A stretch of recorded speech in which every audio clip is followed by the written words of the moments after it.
Hoje eu quero conversar com vocês um pouquinho sobre um personagem de um anime, One Piece. Lembrando que não é um vídeo de análise psicológica do personagem, nada contra quem faz esse tipo de vídeo, mas não é esse o caso. Eu gosto bastante de assistir anime, apesar de não postar muito sobre isso aqui no canal, né? Mas tem animes, obras na verdade, né, que mexem com o espectador. E no meu caso, como eu estudo psicanálise, assistindo One Piece, assistir One Piece por si só já é uma experiência que, nossa, vale no mínimo em 100 vídeos para comentar sobre, né? Não é um anime fácil de assistir. Não sei se você que tá escutando esse vídeo gosta de anime também. Os arcos, na maioria das vezes, podem ser chatos, né? Tipo, a história às vezes não anda com tanta rapidez como estamos habituados a assistir certas obras, né? Pô, tem mais de 1000 episódios. O One Piece tem mais de 1000 episódios e tá muito longe de terminar, né? Mas tem cenas, tem personagens que te tocam, sabe? E o Kuma é um personagem. Lembrando que esse vídeo tem spoilers, né? Se você não assistiu One Piece, acredito que esse vídeo pode até te motivar de alguma forma, né? Te influenciar, assim, a assistir esse anime. Acho que de todos os animes que eu já assisti na vida, não foram muitos, como eu gostaria, porque eu sou um cara muito mais do filme, né? Do cinema e da literatura e das séries também. Mas com certeza One Piece é o anime que tem cenas que me fizeram chorar, assim. Chorar, chorar mesmo, não é simplesmente dar aquela lacrimejada e coçar o olho, não. Chorar, chorar mesmo, de escorrer a lágrima. A capacidade que esse autor tem de emocionar o leitor, né, o leitor ali do mangá, e o espectador, né, diante do anime, é absurda. É absurda, assim. A habilidade que o Oda tem de desenvolver personagem, qualquer pessoa que escreve ou pretende um dia escrever algum livro fica simplesmente fascinado com esse autor, assim.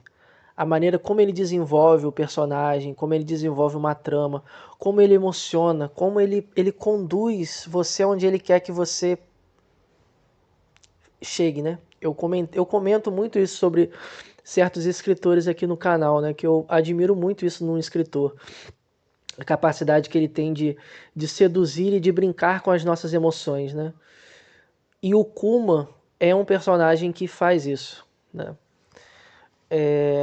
Primeiro de tudo, o Kuma, quando o espectador, né, tem seu primeiro contato com ele não gosta muito desse personagem, né?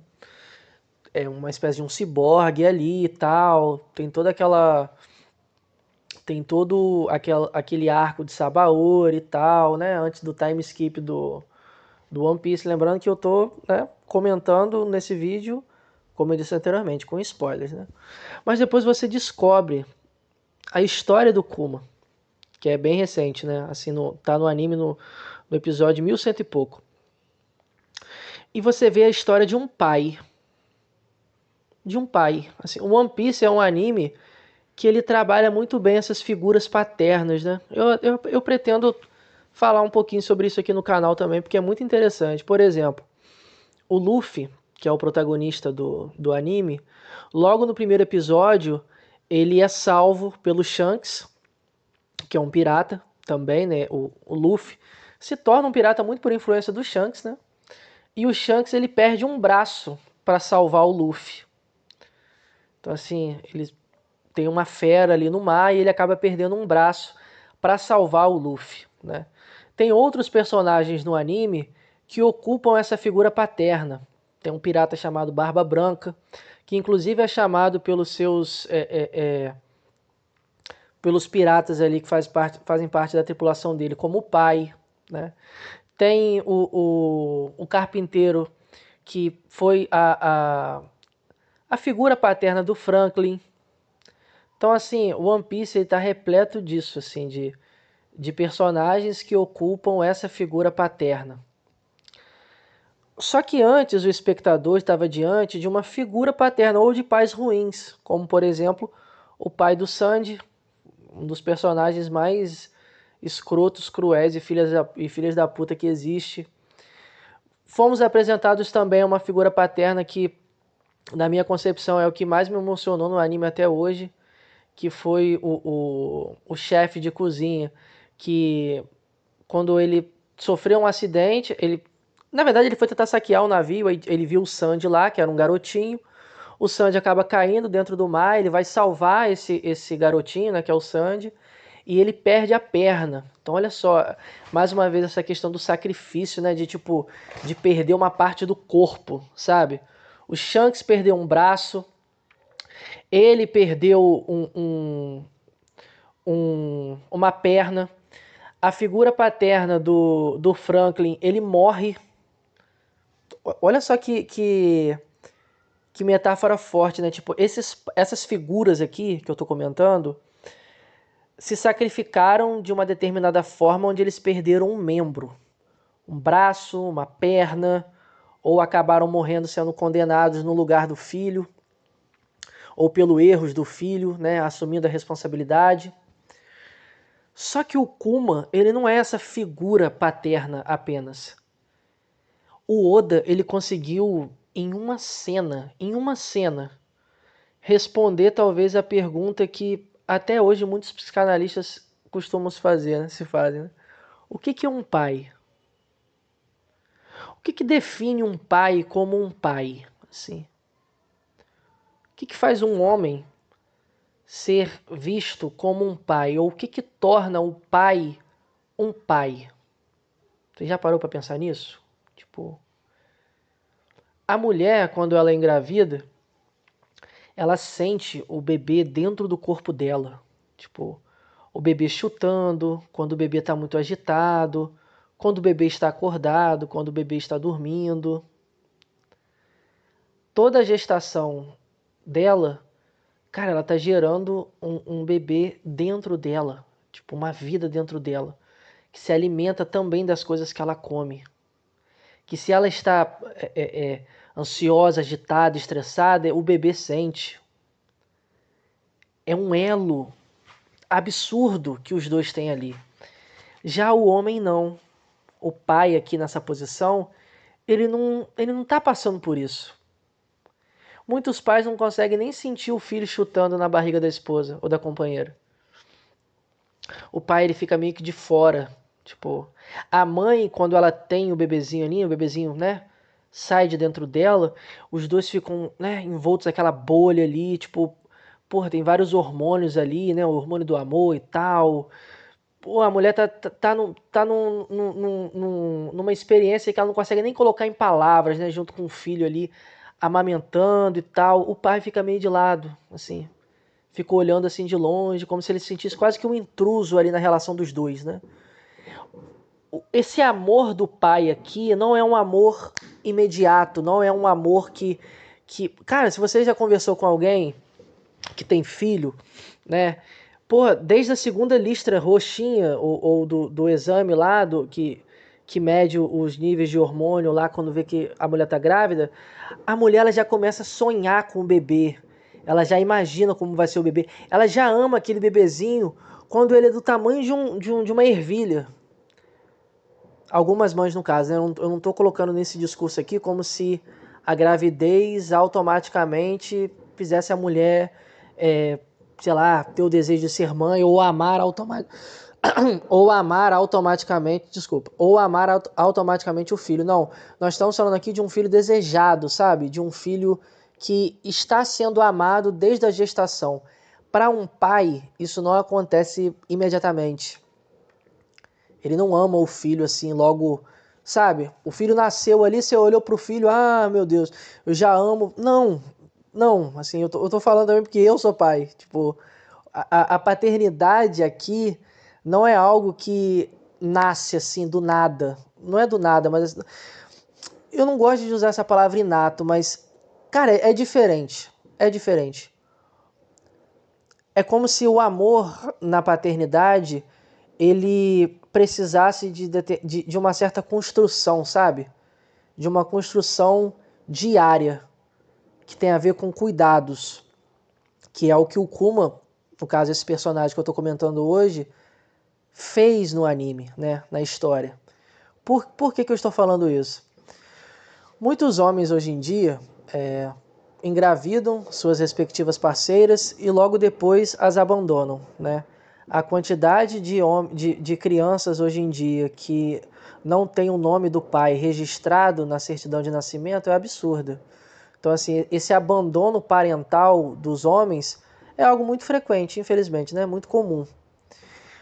Por que eu estou falando isso? Porque a paternidade, ela exige, assim como a maternidade também, um certo sacrifício, que é o que eu comentei com vocês agora no vídeo, né?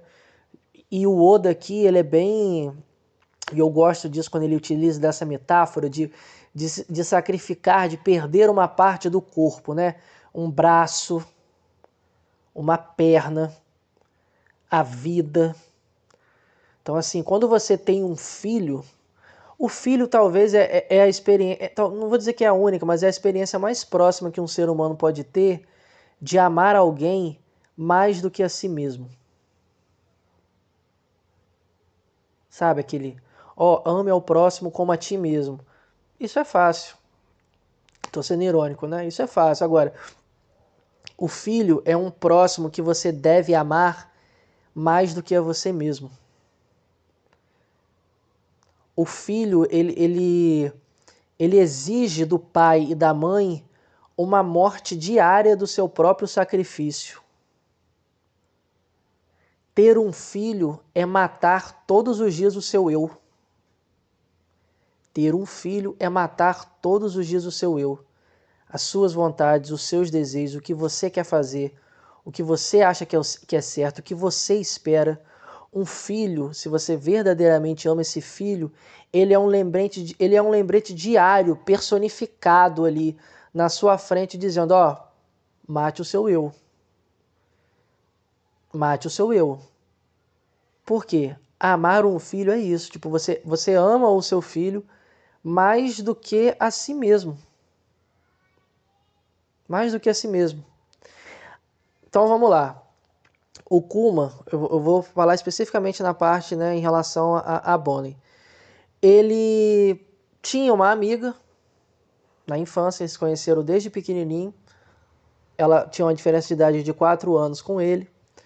O Kuma era um cara muito bom e tal, sofreu um trauma terrível, ele perdeu a mãe dele foi morta, o pai dele foi morto na frente dele porque estava fazendo barulho demais, ele foi prisioneiro, ele foi torturado, ele virou pastor muito novo e ele tinha um poder, né, dado pela fruta que dentro do anime ali, né, do One Piece, dá poderes aos personagens que comem essa fruta, né, a Akuma no Mi, a fruta do diabo, né, como falam no anime, que ele conseguia meio que sugar dor e doença das pessoas e pegava aquilo dali para ele. Então, assim, o Kuma, ele além de ser um pacifista, ele também ele cuidava das pessoas doentes. Então tinha uma coisa assim meio médico, sabe? Cuidava das pessoas doentes e ele também era um pastor. Então, assim, ele cuidava nos dois âmbitos. Ele estava sempre o tempo todo cuidando do outro. E aqui também há a faceta desse sacrifício. Porque o poder dele era mais ou menos o seguinte, eu estou usando uma metáfora aqui para eu não ser tão nerd, e você que está escutando esse vídeo, que não assistiu o anime, não precisar assistir 1000 episódios para entender o que eu estou falando. Então, assim, o desafio está sendo esse. Mas imagine o seguinte, que você tem um poder, aí você recebe na sua casa um monte de gente, assim, a pessoa que está com muita dor na perna, que está com uma dor na nuca, ou a pessoa que sente uma dor muito forte no peito, ou a pessoa que está vomitando muito, tudo quanto é tipo de dor física. Aí você vai lá, coloca a mão nessa pessoa e suga meio que para você essa dor que ela está sentindo. Aí você faz isso com um monte de gente. Vai sugando a dor dessas pessoas, vai sugando a dor dessas pessoas. Aí depois de uma semana, você, né, curando essas pessoas, cuidando dessas pessoas, você sofre tudo que essa pessoa está sentindo, como se fosse uma esponja. Ele fazia isso toda semana. Assim, ele cuidava das pessoas, curava as pessoas, não cobrava, fazia isso de graça, não cobrava. E toda semana ele passava por essa dor extrema, pelo bem do outro. Ele sacrificava o seu próprio corpo, se submetendo a uma dor sobre-humana, porque ele ajudou as pessoas. Olha essa faceta aqui do sacrifício, né? Do sacrifício e do cuidado do outro. Beleza. Teve essa amiga dele, os dois sempre se amaram. Não é sempre se amaram, mas assim, tinha uma relação de amor entre os dois. Só que o Kuma tinha muito medo de se relacionar com ela e ela acabar terminando igual a mãe dele. Por quê? Ele faz parte de uma espécie de uma linhagem que ali naquela região, né, naquele universo, é extremamente perseguida. Então assim, ele teve medo. Pô, se eu caso com ela, eu posso fazer com ela o que posso acabar, né, colocando ela em risco. Então assim, olha só como é que ele se sacrifica, né? Até mesmo colocando na frente do seu próprio desejo, do seu próprio sentimento, o bem-estar do outro, a segurança do outro. Então ele é meio que recrutado, digamos assim, para um exército, né, que é o exército revolucionário. E essa parceira dele, a Jeannie, acaba sendo sequestrada. Então assim, os dois se separam, ela é sequestrada e dentro daquele universo ela é obrigada a casar como se fosse um imperador ali daquela região. Ela tem uma filha, então assim, você não precisa ser muito inteligente para juntar um mais um, né? Tipo, essa filha aqui foi fruto possivelmente de uma violência, né? De uma violência sexual, de um abuso, de um estupro. Ela casou meio que obrigada. Ela, como escrava, né? Foi sequestrada e foi obrigada a casar com esses imperadores ali daquela região, né? Os dragões celestiais que falam. Beleza. Aí o que acontece? Ela pega uma doença. E essa doença faz brotar no rosto dela, na pele dela, um monte de pedrinha. E essa doença é letal. Então, assim, ela vai morrer. Só que ela pede o seguinte, pro Kuma cuidar da filha dela. A filha dela com uma outra pessoa. O Kuma adota essa criança como filha dela. Como filha dele, no caso. Então, assim, a Bonnie não é filha de sangue do Kuma. Ela é filha adotiva do Kuma. E ele passa a criar a garotinha. Cuidar da garotinha. Sabe, assim, colocar para dormir, dar comida e tal. Ele cuida. Olha só o cuidado aqui que eu comentei agora há pouco, né? A paternidade como algo que é construída diariamente, né? Através dos cuidados, da relação que você tem com seu filho. Não é simplesmente ser aquele pai que fica com a parte boa, que só leva para sair, ou que a mãe faz tudo, leva para a escola, dá banho, coloca comida, coloca para dormir, e o pai, né, só pega ali quando tá tudo pronto. Não, o Kuma aqui, ele tem uma relação o quê? Diária com a Bonnie. Beleza. O que acontece? Quando a Bonnie tá pequenininha, brota uma pedrinha no rosto dela. Então ela tem a mesma doença da mãe. Olha só, ela tem a mesma doença da mãe. Aí ele procura um monte de médico e tal para tentar curar ela. Aí um médico vira para ele e diz o seguinte, olha, ela não vai chegar nem aos 10 anos. Ela não vai chegar nem aos 10 anos, ela vai morrer antes disso.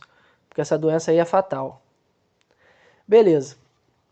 Ele vira um pirata e ele começa a procurar pelo mundo todo médicos que possam curar a filha dele. Aí um dia, o Dragon, o pai do Luffy, outra coisa também que aqui tem no anime, tem muito pai ruim, cara. Tem muito pai que abandona o filho, enfim, depois eu falo sobre isso em outro vídeo. Aí o Dragon chega pra ele e diz assim, olha, tem um doutor chamado Dr. Vegapunk, que governo mundial e tal, ele pode ajudar a curar a sua filha. Lançou essa aí pro Kuma. Aí ele procurou esse doutor. Aí esse doutor virou pra ele e disse o seguinte, olha, tem um tratamento aqui que dá pra fazer com a sua filha, utilizando células-tronco e tal. Em tantos meses de tratamento, essa doença, né, ela não vai morrer, ela vai ser curada dessa doença. Mas tem um porém. Você precisaria, falando com o Kuma, né? Você precisaria passar por um procedimento. Essa é uma das partes mais pesadas do anime. Você precisa passar por esse procedimento durante 2 anos e o seu corpo vai ser um corpo praticamente de um de um ciborgue, sabe? Tipo, toda a sua consciência, isso, preste atenção, toda a sua consciência esquece, assim. É praticamente... eu vou colocar isso dentro de uma metáfora para a galera que é da psicologia entender melhor. É como se ele estivesse falando assim, olha, eu posso salvar a sua filha, mas você vai passar por um experimento que é igual uma lobotomia. Toda a consciência que você tem de si, das coisas, de quem você é, suas lembranças e o caramba quatro, você vai virar praticamente um zumbi, assim. Sem emoção, sem lembrança. O seu corpo será usado como material para o governo, sabe? Tipo, eu vou te matar aqui. Praticamente foi isso, né? Olha, a gente pode sim curar a sua filha, mas você vai ter que ser um dos Chichibukai, né? Trabalhar ali pro governo e tal. Você vai passar por isso daqui durante 2 anos. E o que eu acabei de comentar, né? Você praticamente vai perder a sua consciência. A resposta do Kuma é uma das mais simples, curtas, e a cena dele chorando e sorrindo, porque ele achou que a condição seria algo que ele não teria condições de fazer. E morrer pela filha é algo que ele tem. Ele não pensou 2 vezes antes de aceitar. Ele aceitou. Se há a possibilidade da Bonnie ser salva, e se para ela ser salva eu preciso morrer, eu morro. Você vê que ele não questionou, ele não tentou encontrar um meio termo. Não, você pode curar, mas eu posso fazer tal coisa. Não. Se o trato é esse, a única forma de fazer a minha filha sobreviver é me fazendo passar por esse procedimento, sim, então eu quero fazer. Então olha só essa faceta do sacrifício de novo, né? Só que aqui é ainda mais pesado. Por quê? Ó? O Shanks, ele perdeu um braço, tentando não, salvando o Luffy. O velho, o chefe do Sandy, né, que eu esqueci o nome, que ele chama de velho babaca, né? Que velho, enfim, eu acho que é Zanif, sei lá. Perdeu uma perna. A figura paterna do Franklin foi condenado. Só que aqui o Kuma, ele não foi condenado. Ele não perdeu a perna ou um braço por um acidente. Ele sacrificou a própria vida. Ele deu a própria vida para salvar a filha. Que é algo mais cristão e emblemático do que isso. Tipo, entregar a si mesmo por amor a alguém. Essa faceta da morte, do sacrifício, é algo que está muito presente no cristianismo, né? Tipo, Deus entregou o seu único filho para morrer no meu lugar. Que amor é esse, né? Tipo, você daria o seu filho para morrer no lugar de um traficante, de um assassino, de um pedófilo? Esse discurso, esse amor de um pai constrange, e esse constrangimento aí também vem carregado de um pouco de culpa e uma sensação de não merecimento, né? Olha, eu não mereço o sacrifício que Cristo fez por mim, pipipipopopó. O sacrifício de um pai aqui, ele mexe conosco. Aqui em One Piece, o Kuma, ele se sacrifica. Ele dá a própria vida para salvar a Bonnie. Então, assim, isso me marcou muito, assim, parando para pensar, assim, One Piece, né? Essa faceta do sacrifício, sabe? Tipo, e aqui o Kuma, ele dá a vida pela sua filha. E o que me surpreende na cena, eu não li o mangá, né? Eu vi pelo anime, eu vi no anime. É a expressão do rosto do personagem. Ele está feliz. Ele está chorando de felicidade porque a filha dele será curada. Ele não está nem se importando que ele vai morrer, que ele vai passar por um procedimento que vai transformar ele num zumbi, que ele vai perder todas as lembranças dele, que ele não será mais um humano, mas uma arma do governo. Ele não está nem pensando nisso. O amor que ele sente pela filha é tão grande que ele coloca na frente até mesmo do seu amor, entre aspas, próprio, do seu egoísmo, do seu narcisismo, ou do seu, sei lá, que as pessoas costumam dizer, né? Do seu instinto de sobrevivência. Tipo, porque isso tem a ver com a paternidade, né? Tipo, não é você se sacrificar apenas, mas o sacrifício aqui pro Kuma não é um sacrifício. Ele faz isso porque ele ama a filha dele. Porque para ele, a vida dele não faria sentido se a filha dele não estivesse viva. A vida de um pai e de uma mãe passa a fazer muito mais sentido depois no nascimento desse filho. A sua morte, no caso, passa a ter um peso muito maior. Quando você não tem filho, você pensa na sua morte de uma forma.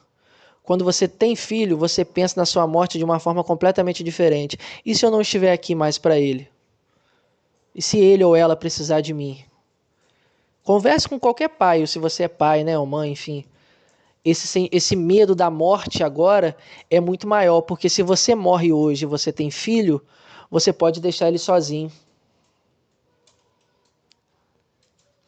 Entende? Esse sacrifício aqui, né, do tipo do Kuma, fala disso. Caramba, ele não pensou duas vezes.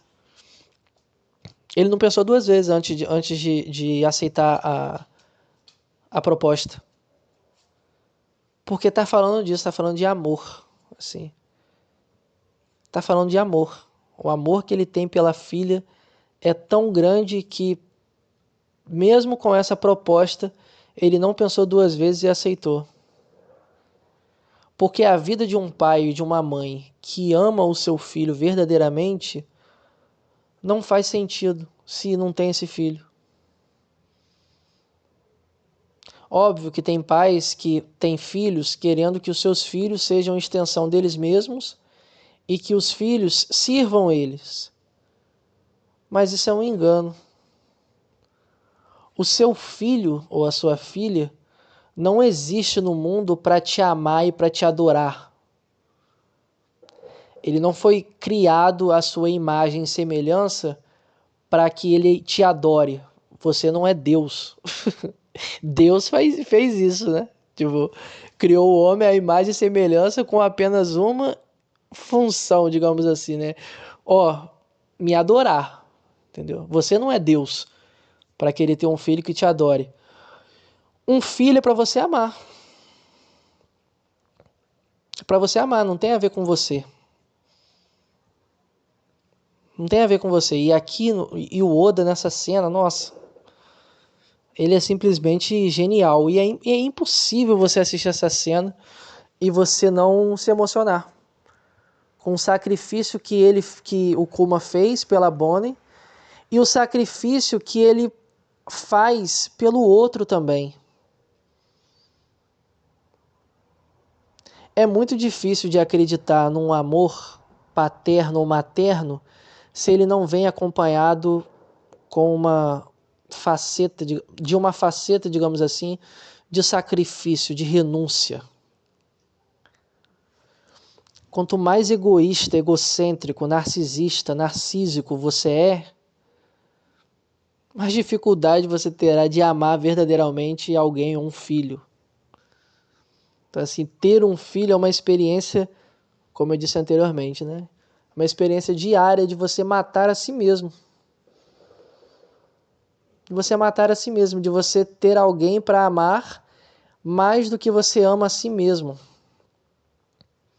Ter um filho é algo que desafia, de certa forma, tudo que estudamos em psicanálise. Sobre ego, sobre narcisismo, sobre libido, sobre investimento libidinal, sobre fantasias narcísicas. O amor aqui, em relação a um filho, é uma construção que é diária e é feita através do quê? Do cuidado. Então, o Kuma, ele não amou a Bonnie de imediato só porque ela era filha do grande amor da vida dele. Não, ele amou a Bonnie na convivência também. nos cuidados também. Então, assim, nossa, uma das melhores cenas que eu já assisti no anime, assim. Óbvio que o flashback dele, que a história dele, tem muito mais elementos do que eu comentei, né? Porque o meu foco no vídeo aqui é falar sobre essa questão da paternidade, né? Que é algo que eu pretendo trabalhar também nos próximos vídeos, comentando um pouquinho sobre One Piece. Como eu disse anteriormente, não serão vídeos destrinchando a obra ou o personagem como um todo, mas é pegando uma cena, né? Essa cena aqui do choro, do sacrifício e do o que é ser um pai, assim.